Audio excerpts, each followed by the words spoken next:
All right, Kiss Army, welcome to the KissFAQ Podcast. Thank you for giving us your time today and letting us into your head. I hope you don't do any damage. This is a Kiss-related podcast by the board for the board. We hope that you enjoy.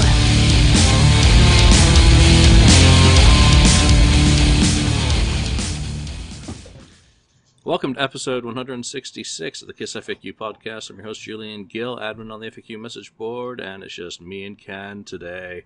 And we're going to be digging into some of the discs on the Gene Simmons vault. But first of all, the news. The proposed Nashville Vinnie Vincent Expo, organized by Derek Christopher, the organizer of the Atlanta and Peter Criss Expos in LA and New York, is off. Apparently, Vinny has decided to go a different direction, which means a different promoter, and set up his own expo. So there's expected to be a Nashville Expo with Vinnie Vincent, just nothing to do with Derek. And anyone who's listened to the very many podcasts that recounted the challenges faced by many fans at the expo, I don't think too many are going to shed a tear that Vinny's perhaps decided to try and do it better with someone else. Though, of course, Derek's to be commended for bringing Vinnie Vincent on stage, making it all work in Atlanta. So, respect to him for that. But, things had not improved from the complaints of New York in particular with Peter Criss, and of course LA was affected by long lines for those queuing up to meet the Catman. So plus and minus on that. Again, Derek got him out of the house onto the stage, and the prospect of maybe him doing something with Robert Fleischman musically remains appealing. So I managed to get my airfare refunded. That's all I'm kind of happy about. That would have sucked. Well, it's sitting in actually for another trip. So, other news, and this one's kind of related. It just arrived today for me and John Corabi. Live in Nashville, the Motley Crue 94 album performed live. A couple of bonus tracks on there, I think, Living in the Know and Man in the Moon for the digital download. Of course, John is related to Kiss by having been in union with Bruce. So that is available from Rat Pat Records. It came beautifully packaged up. Can't wait. I don't know if I'm going to give it a spin or do the digital, but look forward to listening to that. Anything on your side? Any news? You did finally get your vault. If I recall correctly, you were in the middle of taping an episode with Mark for the East West Vinyl podcast. So tell everyone about that, because you have been waiting since January the 6th to get your vault, and it's finally happened. And so just walk everyone through that, how unpacking it and everything that your initial impressions of the girth of that beast. Well, yeah, it was a long time coming. It seemed like a long time since the vault experience in early January. So it kept saying, next week it's shipping, and then the next week comes along, and then they tell me the next week it's shipping, and then it kept going, and then there's problems with the packaging. They want to make sure, of course, it doesn't get damaged on shipment and that sort of thing, and then they said they're going to ship last week, and I'm like, is it really going to ship? And they did. They did finally get it shipped out. And it came in a big, heavy box. I mean, I almost didn't answer like you said, I was in the middle of a podcast with Mark, and I had my earphones in here, and I didn't hear the doorbell. And I think I had just heard the last doorbell time he tried. And then I and the guy was about to leave. he was out to his truck. I said, hold it. And so he came back, and I just had to lay it down. So after our podcast was over, that's when I, cut it open, and I had taken some pictures of it, before and after. But it was cool finally getting it, and seeing everything and having it here. It's behind me, to my right. But and then getting the surprise package in the Gene's extra gift was a big wow moment because I wasn't expecting it. I just thought, wow, this is so cool, So yeah, to get the shell of the boot, a cut half forward, half cut out of the boot shell. So that was very cool to have that, and so since that last week. I went pretty heavy into it on last weekend, listening to the music, trying to get through it, and then go through it again. It's a lot of music to get through, as you know, Julian. So it's a hell of a lot of music, and here I am, 6 weeks later. I still feel like I'm trying to digest it. I'm still going through the book. I'm still correlating every single one of those songs with what I know about them, if anything, because there are some that I knew nothing about. Trying to make sense of the book in many cases. I'm curious with one thing. Did you start with disc 1, or did you go for, what was the first disc that you played? Oh, I went with disc 1. I started at the beginning, the beginning of that.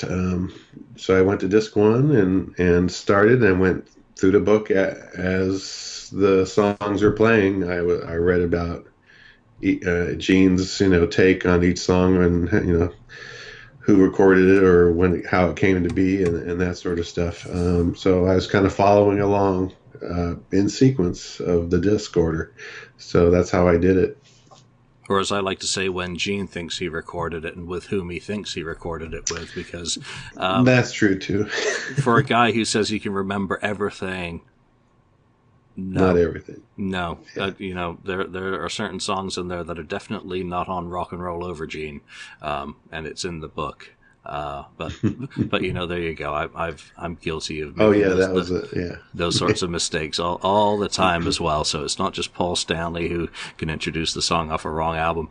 So the kind of what we're going to do with this episode, I want to stress one thing: we are not going to play any music from the vault whatsoever on this episode. So if you're hoping to hear something that is on the vault, with one exception, I will play samples if they come up in our conversation of stuff that has been shared out on the promotional sampler, which was some brief snippets from some material, or songs from my collection, so that I can say whether the versions on the vault are better quality, worse quality, same quality, or the same version. So if it circulates out there and I have it, then it's fair game for me to play a sample of. However, it is not sourced from the vault.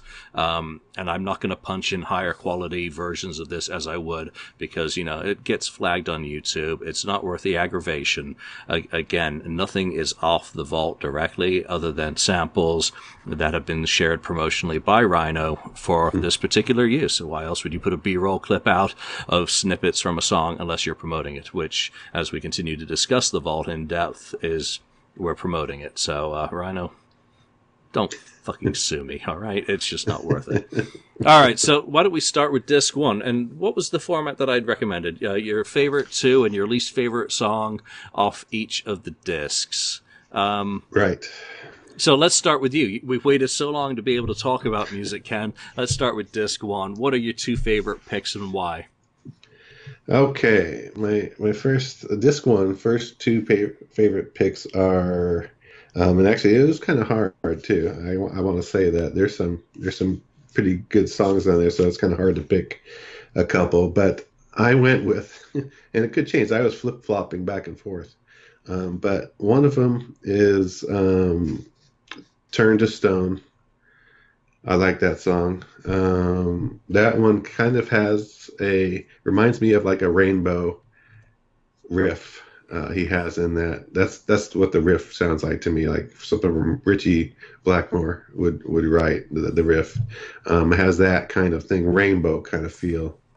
So that one's pretty cool. All right, I want to play a sample of that because that was previously teased on Gene's Speaking in Tongues DVD, so I can actually play a little clip from that, and here we go.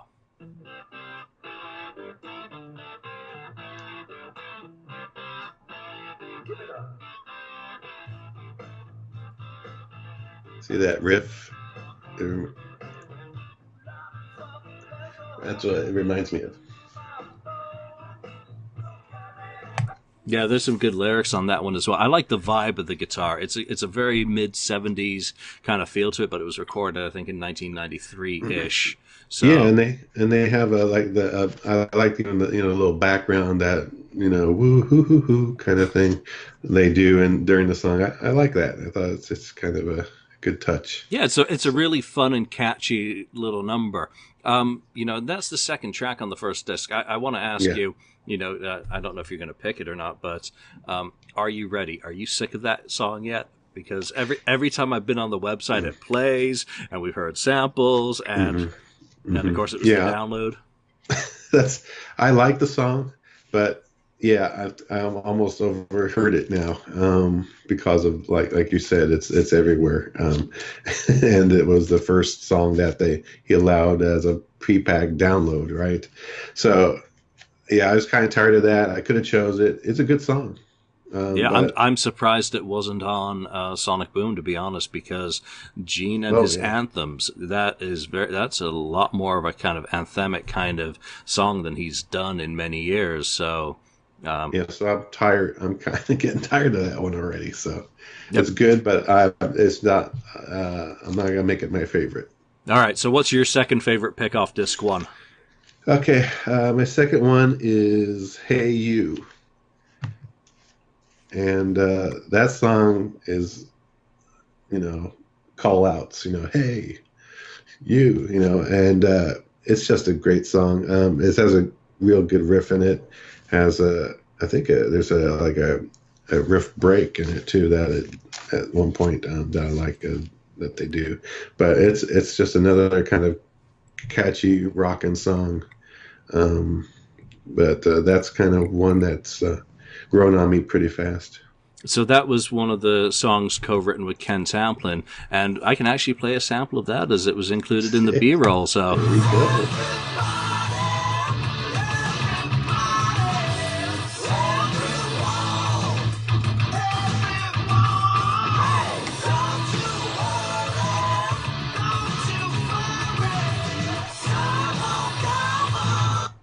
So 2 samples played already. If you're liking what you hear, go to GeneSimmonsVault.com, and Rhino will happily take your credit card payment for the Gene Simmons Vault. And no doubt home experiences are still available. All right, so those are 2 very, very good picks off those. I'm going to quickly jump in with my picks here.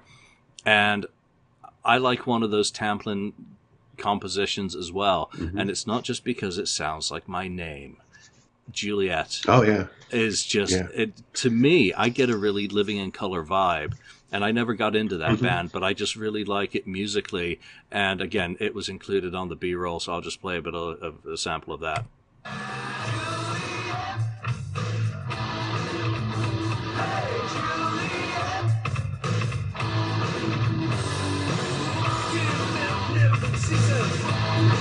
Yeah, I love the kick on there. That's it's just it's very similar to "Hey You," but then again, being one of the Tamplin songs, it's hardly surprising that there are similarities.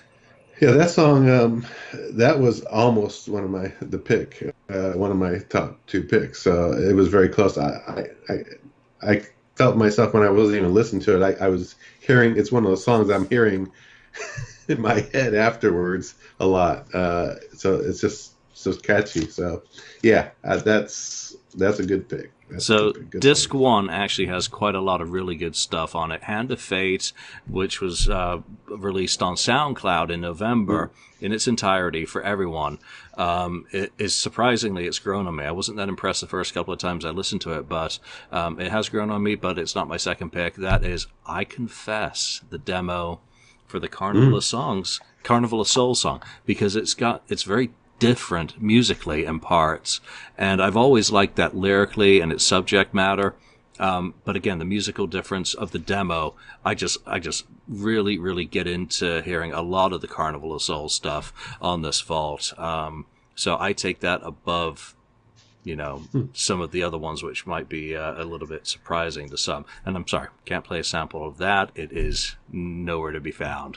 So all right, let's get into least favorite or most disappointing song, because it's all down to how you approached it. Which one on the first disc? Well, yeah, my most disappointing one on the disc one is Mongoloid Man.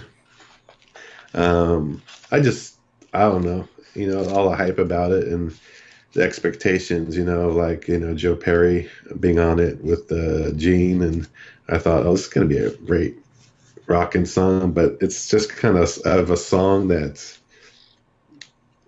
it doesn't really go anywhere. It's kind of dreary, if anything, to me. It just doesn't do much, doesn't do anything for me. So it was a big disappointment hearing that one. Yeah, it's exactly how I thought it was going to be. And Rhino, one of the little podcast or YouTube snippet things that they did was actually Mongoloid Man, so I could play a little sample of that.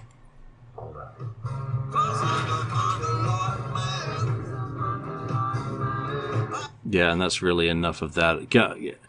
It's the Daily Planet riff that you hear, about a dozen times on the vault in different formats. It's one of the most recycled Gene Simmons ideas. And, you're expecting Joe Perry. It's like this legendary, it's on the vault. And then you're like, that's it?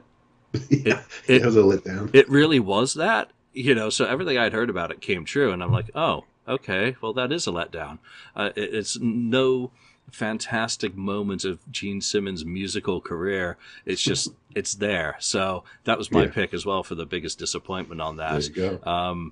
And other than that, the rest of the stuff is all pretty decent on disc one. There was nothing else that I had to kind of think about. Am I going to make this my least favorite track? No, Mongoloid Man immediately was my pick.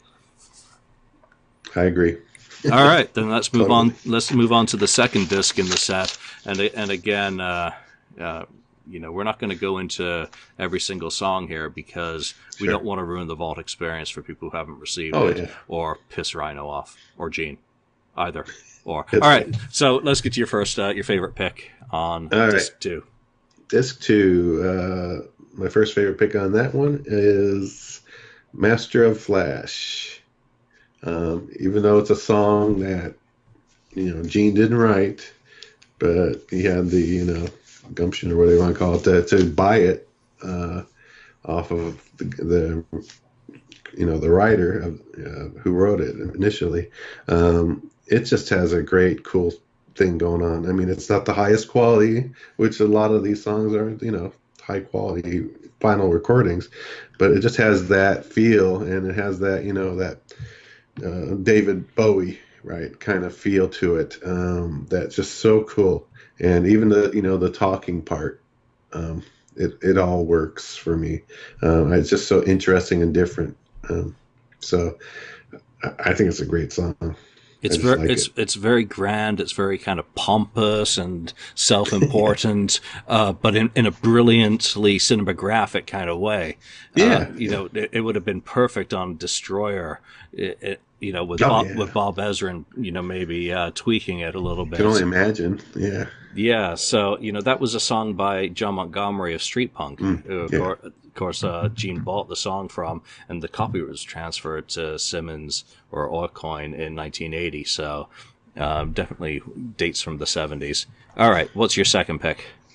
All right, my second pick is Rain Keep Falling.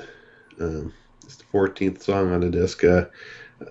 We've heard there's a lot of versions of this out there, but this one is the one I really like. I really like this song, this version of it. I didn't write too much about it, but I just think it's very catchy. And this is the one version I think works best out of all of his versions that he has on the box. Because he has a couple more, or variations where he took the same kind of melody, I guess, and did something else with the song. But that's a really good song. Yeah, and that was previously released in 2006, I think, on the Family Jewels Season 1 DVD bonus CD, so I can play a little bit of that. However, it's slightly different on the vault. So here's a sample. Yeah. She sits inside my picture frame, but I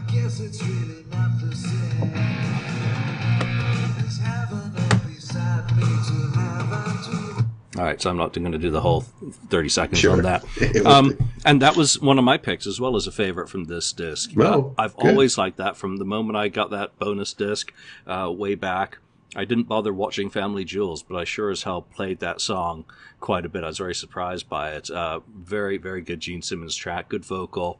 And even for a demo, the quality on that one is outstanding. My one criticism is that it's brick wall to death on the vault, and the original 2006 one is, for my ears, more appealing. Lower volume, you get more of the kind of detail out of it, but you know that's just a personal quibble. You can't do much about it. My second pick, and it was really, really difficult. There's obviously Vinny's songs on here, as is Bells of Freedom, which is getting a lot of positive response. But Weapons, Power to Raise the Dead. Ace Frehley's take on Weapons. Apparently he didn't like the lyrics, so he went and wrote his own, and he sings on it, sings over the demo.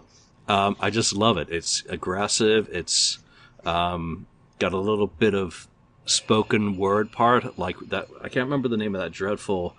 it was Don't Run. The precursor to Dark Light, where Ace had a spoken word part of like saying to the girl, "Oh yeah, you're not so pretty, but your body's not bad." You know, deadpanning, speaking it, and he's speaking throughout parts of this demo. So Ace and Gene together, it's just like magic. So that was my pick. All right, least favorite. That's a good one. Least favorite is actually. There's two choices. I'm just thinking which one's better, but I'm going to go with Weapons, the version that is not Ace. I like the one with Ace, but I don't like the other version with Gene. It just it doesn't work with Gene for some reason on the other one, but the one with Ace just somehow works. So it's kind of weird how that happened, but I'd saying that's the one, the Gene version of Weapons. Yeah, so the funny thing about Weapons is that is Eric Singer and Bruce Kulick on guitar, and of course Ace comes in and just does the vocals on it. So Ace playing on a Bruce and Eric song with Gene. Interesting.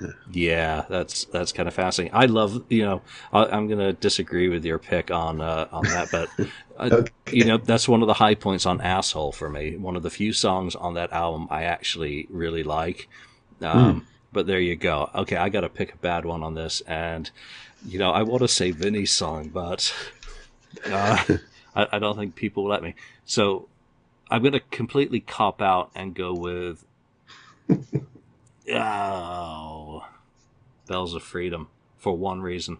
It's a really, really good song, but they killed it sonically. I mean, if you look at the waveform, it is just a solid brick. It has absolutely no dynamics whatsoever. It is brutalized, which is a shame, because it's such it's a strong track. So I'm saying at least favorites simply on technical grounds rather than artistic, not liking it.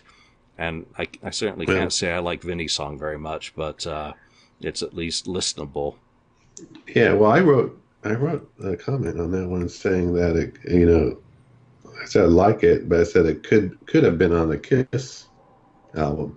I mean, just the song, if it was cleaned up and everything. I could see that, that could have been on the Kiss album back in the day.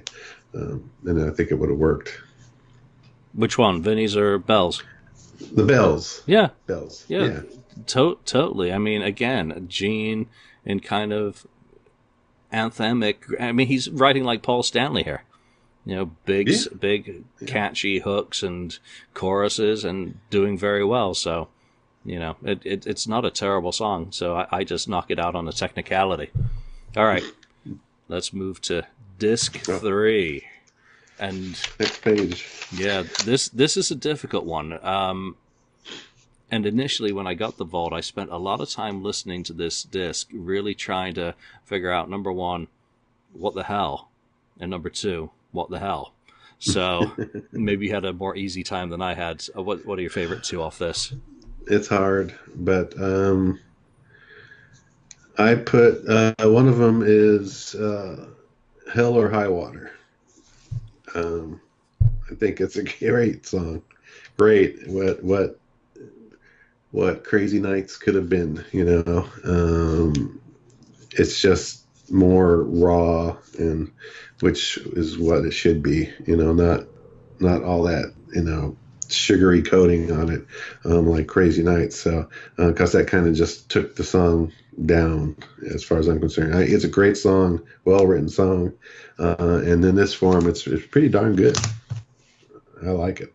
Yep, I totally agree. And again, like a lot of the Crazy Nights stuff, it proves to me that Crazy Nights could have been such a better album if Paul Stanley had produced it and it sounded more like Asylum, you know, the sonics of that album, maybe without the stupid cover, but being polished to death really took the edge off those songs, and the edge that they have as demos is, you know, it's great to finally hear them. All right, your second pick. My second pick is gonna be Only You on this.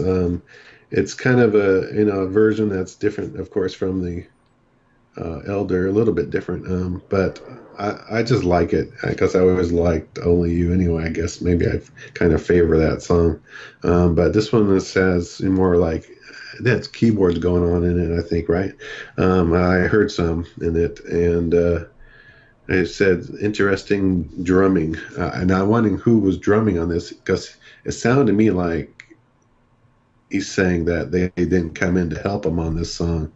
But I'm thinking someone might have, or maybe Eric could have been on it, unless Gene did some fancy stuff in the studio. Yeah, the impression I get is that it's certainly not Eric. It predates Eric's tenure in the band. Unless it's him or he found someone else, but it's pretty good drumming for Gene if he did that. Yeah, it's probably a studio cat, judging by how good it is. But I'd certainly agree that, you know, it's a great sounding, one of the very, very best sounding in terms of its production qualities or, you know, recording techniques on the whole of the vault for me. I just love it through and through. But it's not one of my picks. Yes.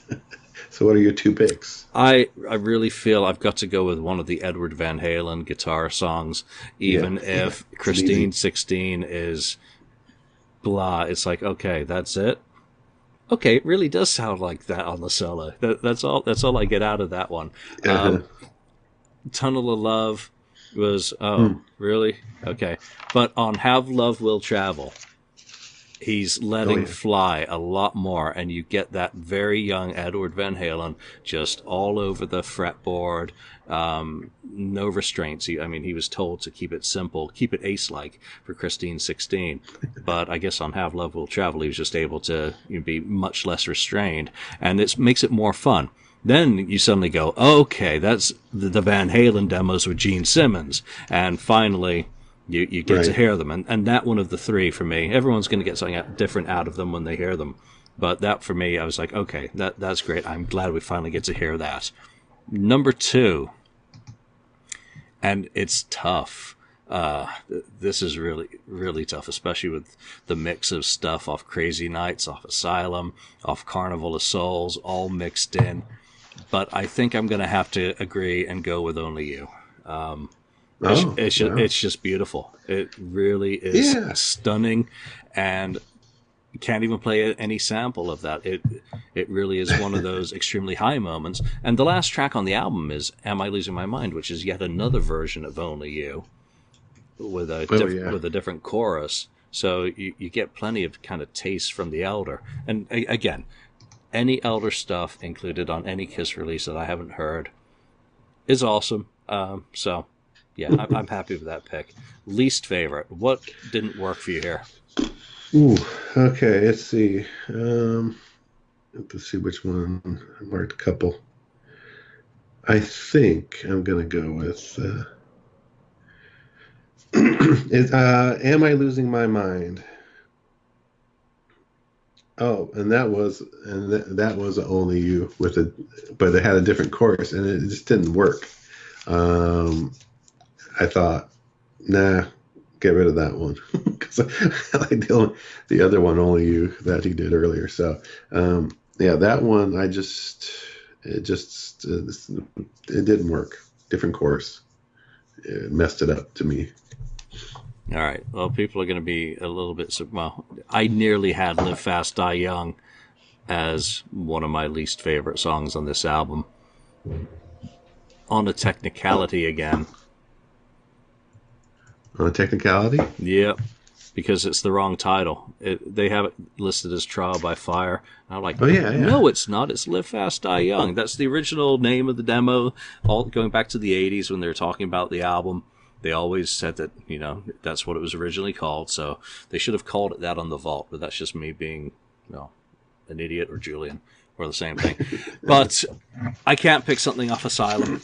So True Confessions is simply not one of my favorite Gene songs. And it's on the box too many times.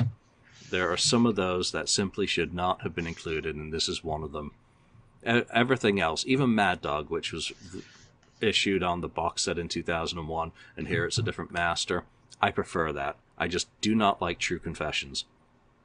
So that's I kind of agree with you. It's not the greatest. It's that still has that background, female background vocals going on, I think, in it. It's just, and I don't know if I cared for it that way. Yeah, so this one was actually his original demo, and then I think he went back in and had the girls put the backing vocals on it. So, yeah. All right. Well, I agree with you. All right. Well, we're on disc 4, so 4, fifth page. All right. Let's see my favorites. All right. My first one on disc 4 is "Man of a Thousand Faces." I really like that song. Which one? Which one? Number 1 or number 2? Oh yeah, that's right. There's 2. It's actually number 1. I wrote on number 2. I said number 1 is better. So yeah, number 1. I just like that feel better. I think it works better than the other one. He does a really interesting vocal, and he mentions it in the book of who he was trying to kind of emulate in terms of the speech that he was delivering. He was trying to make it more of a character than just a song. So I'm glad you went with that one, as it is superior. In my opinion, too. Yeah. Oh, good. Well, yeah, to me it's good, and I've always liked the song. I mean, I even like the song on this alone, but I thought this one, really worked nicely on here. So the other number 2 pick is, you'll probably be able to guess this one, is "It's My Life." Just because I was hoping a little bit better, clear, better version than it is, or we want to say more produced, I guess. But it's still, come on, it's a great song. And what strikes me is when who is it? Gene was saying in the book that he kept taking that back to people on a Kiss album. Mm-hmm. He kept, he wanted it from, for Creatures, and he said he kept pushing that song throughout, and it kept being turned down, and I just can't get why. It got turned down. So I think there's some, I don't know, like I said in another one, that there's some poo-pooing on Gene's material here and there. And this is definitely one that shouldn't have been left off of, at least Lick It Up. I mean, they left off the Creatures, Lick It Up. Animalize? Come on. Yep.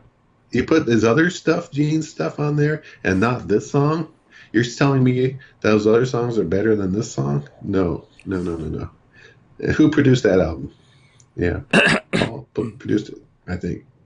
But anyway, so it's just a great song. It should have never been left off that early. Unfortunately, it came out later on, on the box set. It never even made it on Psycho Circus, but it was too watered down or clean. It's not raw enough at that time when they produced it there. So I don't know. That's my other favorite on there. Yeah, it was actually shit on the box set because that was the re-recorded one. From It was a letdown on the box set. Yeah, the originals version they called it, and by the unoriginals. So completely disappointing. I can actually play a little bit of that as it was on the B-roll. So here's some of "It's My Life." Yes.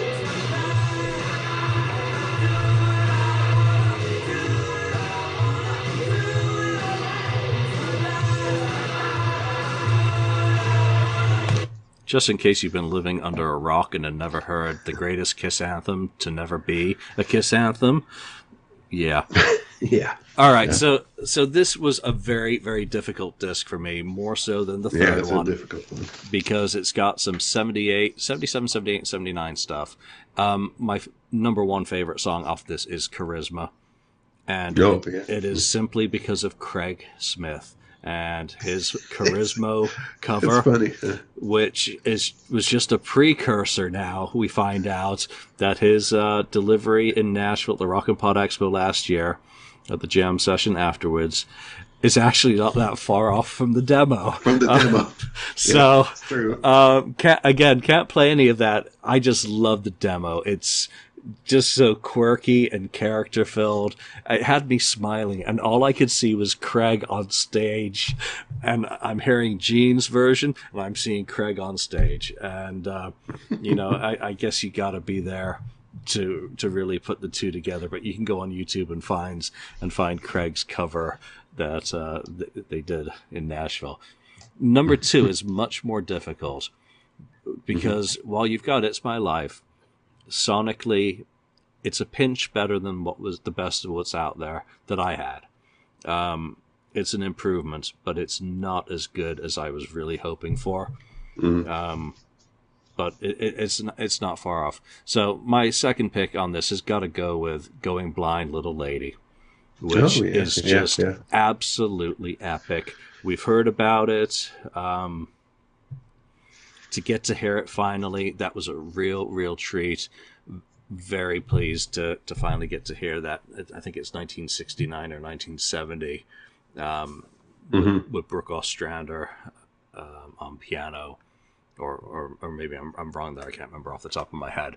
So two very, very good songs. One, which is, just historic. No, I'm 93 and 16 because that didn't come around until 74 when they were recording it. Later. So all the little lady from Beneath the Sea and the lyrics that you hear in MTV Unplugged, to hear it in its original form. And Gene's voice is just very striking on that. So, Young Chime. All right, let's try and pick a least favorite on this disc. Oh, yeah. I wrote here. I put, well, there's a couple choices. This one shows True Confessions. Number one. Yeah. That's the one that, it's kind of funny, huh? But that one, again, I don't know. It just could have been better. Then again, like you said, it's so hard to pick a balance because a lot of the stuff, this is one of the better discs on the set, right? So it's hard to pick one that's down. I mean, it's not horrible, but if I've got to pick one, I'm going to pick that one. Okay. Mine's actually Rocking in the USA. Really? Yeah, okay. For the most part, it's very similar to the final album version. There's just parts in the refrain, "Rocking in the USA, yay!" Yeah, just that a little bit different, and it's just so corny. I'm just like, I like the part though in that where they did USA All the Way. Yeah, that's the part I can't stand. That's the part I do like. Well, that's all right. Like cheering for the U.S. Yeah, but, that's why I like. You don't like it. Maybe not being born here, I just don't have the same kind of outlook on it. But I always cringe to that song, but it was kind of like funny. I'm just sitting there going, ew, and. The demo's really cool. That without a doubt, it's cool. But I just do not like that song. I don't like its original version. I'm glad they changed it up slightly, so it's not as cornball or like that all the way. Woo, woo, woo, woo. Yeah. Okay. All right. Well. All right. So we're only going to do 5 discs today because we want to ration ourselves. So, all right. So Ken, let's get on to disc 5, and this will be the last disc that we talk about today.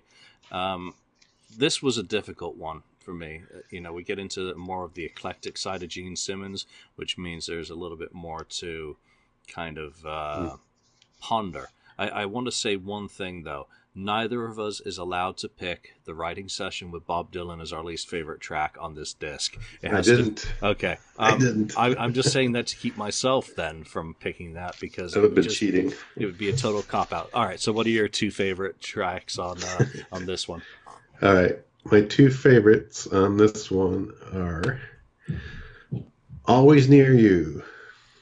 Always Near You is one of them. Which we got to experience in person. Gene. Yeah, that's right. He did some of it. That was very cool when in L.A. when he did that on his acoustic guitar. So that was special. And this one's like that. I mean, it's just very, very nice. I like it better than the version on the solo album. I just totally agree. It's just better. If they would have stuck to more of that kind of thing and a little bit less, the less production on Gene's solo album, man, that could have been the best solo album. It could have been. Well, some people will tell you that it is. Well, I like it a lot, to tell you the truth myself. When I first got it, it was my favorite one because I like all different kinds of sounds of music, but I just think it's, I don't know, it could have been really, really great, really great. All right, so that's the first one. The other one I have is You're My Reason for Living, the synth version. And I really like that one. I think this one, I wrote down that this could have been a power ballad in the 80s. Seriously, it would have been a hit. It did it right, and there's some power chords going on in it, parts of the song. I thought, man, this could have been a big hit. This could have been a Gene hit in the 80s. So that's just my thoughts on that. I really like that one. Both of which are extremely good picks. Obviously, I think we'll always have that moment in LA where I'm standing next to Ken Sharp, geeking out at Gene Simmons playing some of that song, Always Near You. I mean, that is just one of those moments in my personal history that I'll take to my grave as being one of those great, great moments. Mm-hmm. Just the company of that day. And obviously Ken's been an inspiration all of my kind of Kiss career, so to speak. All right, so my favorites on this, Dreamer. It's not one of the greatest songs on the disc, but when you actually listen to the lyrics, you suddenly realize that it's a combination of 2 songs, When I Awoke and Something of a Dreamer, which were both on his 1970 solo demo reel. And he'd sent that out to try and get a publishing or record deal, and they were very simply recorded, and he didn't include those on the vault at all. He did include 4 tracks from that, I think 13-song demo. But this was him in like 1975 with a 12-string acoustic, he says, going back to kind of revisit it, and all of it, when he sings the first verse, having seen the actual lyric sheet, When I Awoke, I'm like, holy shit, he's recycling himself.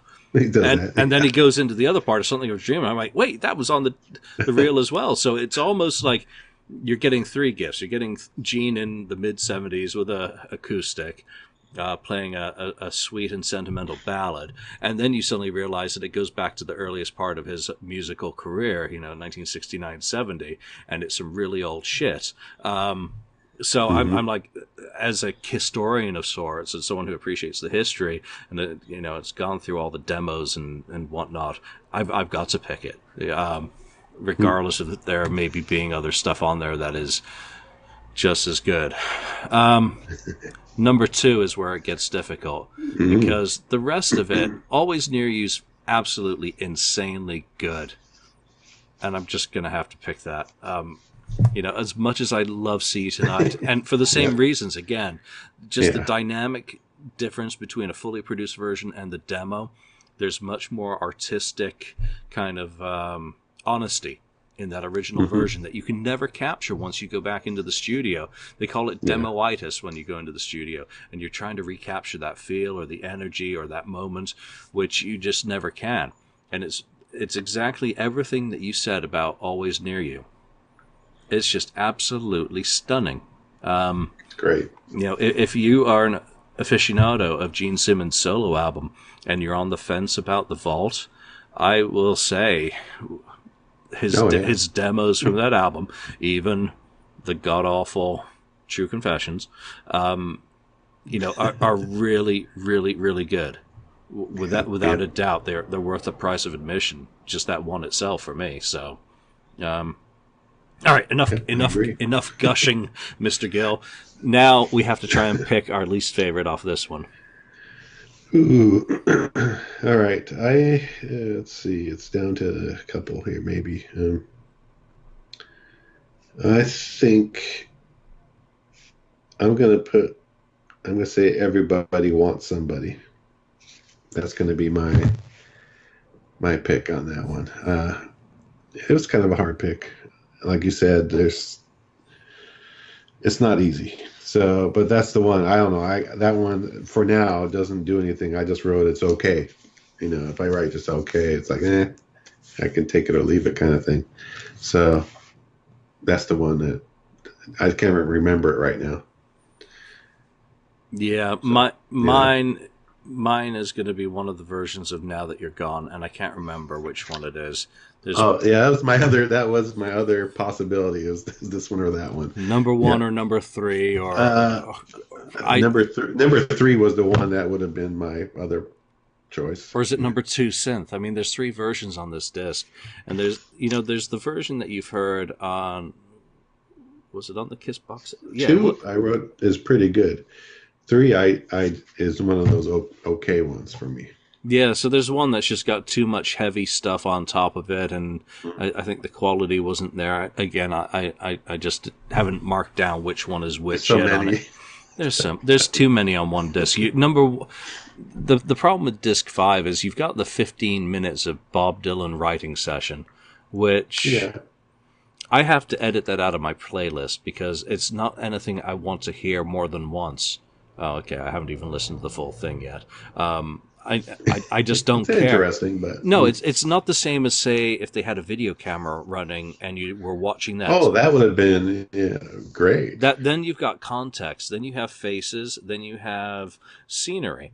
Just like expressions. Yeah, if you think of the Kissology Easter egg of them in the studio for Carnival of Souls, when you're a fly on the wall and you're looking, it's completely different than, say, having a stethoscope up against the wall and listening to a conversation where you don't get the context as much. So, it's like the ultimate Paul Stanley teaching demo from the Love Gun Deluxe, which just bores the living shit out of me. But, again, we decided not to pick that one. Did you notice on this in the book that Gene Simmons had written? I know that he said he wrote the riff for Black Diamond, that one riff. He said he wrote the riff, and he also said, which I didn't know, that he wrote the riff for "Come On and Love Me." Paul took it and made us "Come On and Love Me" out of that. It's the riff in that, and also in "Take Me," another riff. So I was like, "Are you kidding me? I didn't even know that." I was like, he writes some darn good riffs. He comes up with some real good riffs, and Paul obviously saw those couple or used those couple because he knew they were good and made good songs out of them, great songs out of them.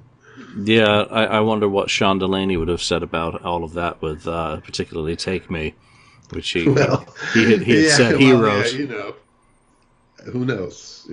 But there's so much of that. His word.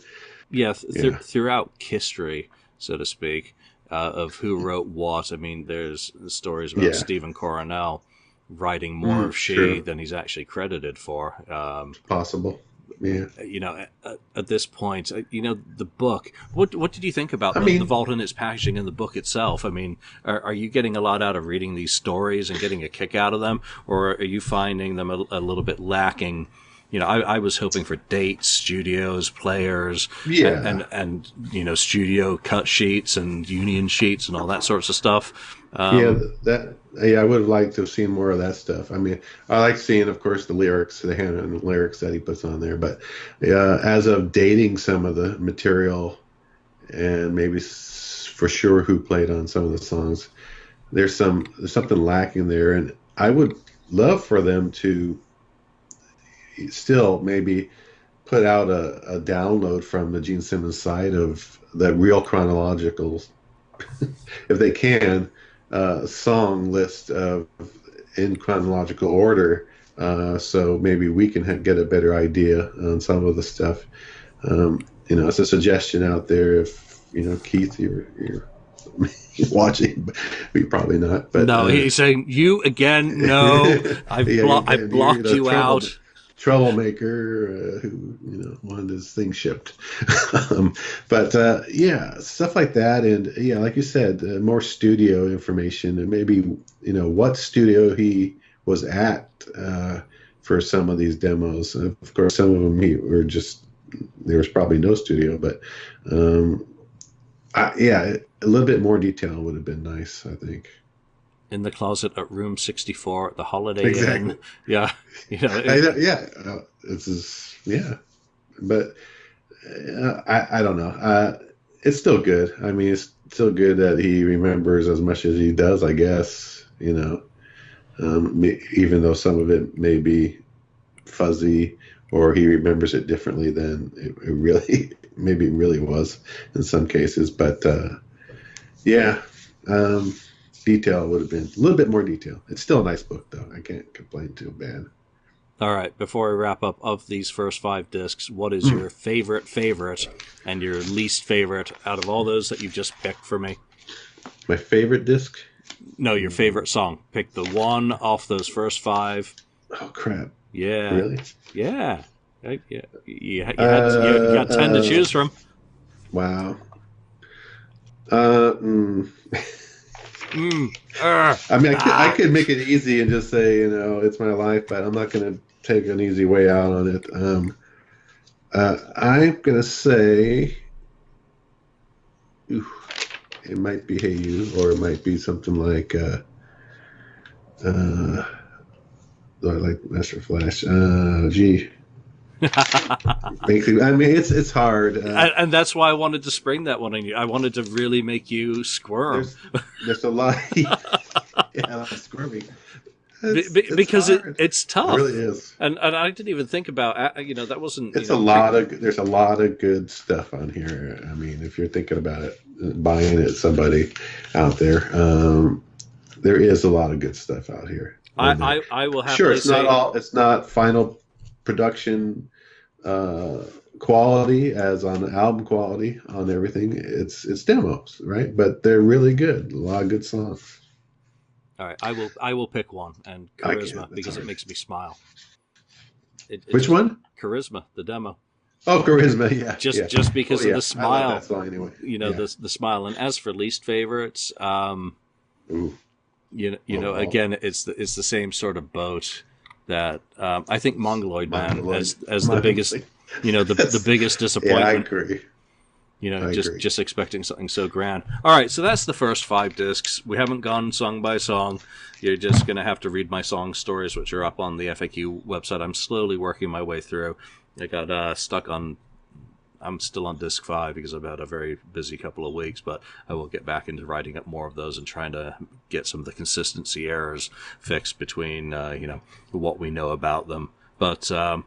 I'm glad it finally arrived, and I'm glad you're able to finally partake in. Yeah. You must have gotten sick of hearing me talk about the Vault and keep doing these episodes with other people. You're like, where the hell's mine?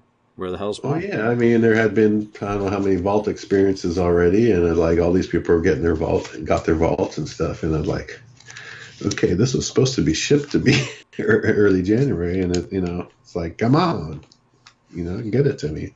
So, yeah, I'm happy it finally did arrive, so... they don't have to be worrying about me emailing them anymore. Nope.